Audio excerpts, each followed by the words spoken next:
বাবিকে স্কুলে দিয়ে আমরা সবাই মিলে বসে একটু চা খাচ্ছিলাম। এক্সাম শেষ হয়ে যাওয়ার পর বাবিকে রিসিভ করলাম। তারপর দেখলাম যে পেখম এসছে আজকে এই স্কুলেই অ্যাডমিশন নেবে। তো ফ্রেন্ডকে পেয়ে তো দুজন ভীষণ খুশি।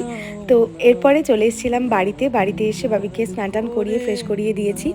আর এখন বাবিকে পড়াতেও চলে এসেছে। আর আমার পেয়ে গেছিলো ভীষণ খিদে। মৌমিতাকে একটু কফি করে দিলাম, আর সাথে আমিও একটু কফি আর কালকে একটু পিৎজা ছিল সেটাই গরম করে নিয়েছি। আজকে আমার রুমটাকে একটু ডিপ ক্লিনিং করবো, সেই জন্য বাবি গেছে আমাদের বাড়িতে, মানে আমার মায়ের কাছে গেছে। আর ততক্ষণে আমি ঝটপট করে সব গোছগাছ করে নিচ্ছিলাম। ঘরটা তো প্রচণ্ড পরিমাণে মেসড আপ হয়ে রয়েছে, সাথে একটু ডাস্টিংও করেছিলাম, যার জন্য ধুলোও বেরিয়েছে অনেকটা। প্রত্যেক দিন 2-3 বার করে ঘর ঝাড় দেওয়া, ঘর মোছার পরেও যে এত ধুলো ময়লা কোথা থেকে বেরোয় সেটা সত্যি আমি বুঝতে পারি না। নিচের ঘরের তুলনায় উপরের ঘরে খুব বেশি পরিমাণে ধুলো জমে যায়। তো যাই হোক, এদিকে আমি এখন ঘরটাকে ক্লিন করে দেন বেড কাভারটাকেও চেঞ্জ করে নিলাম।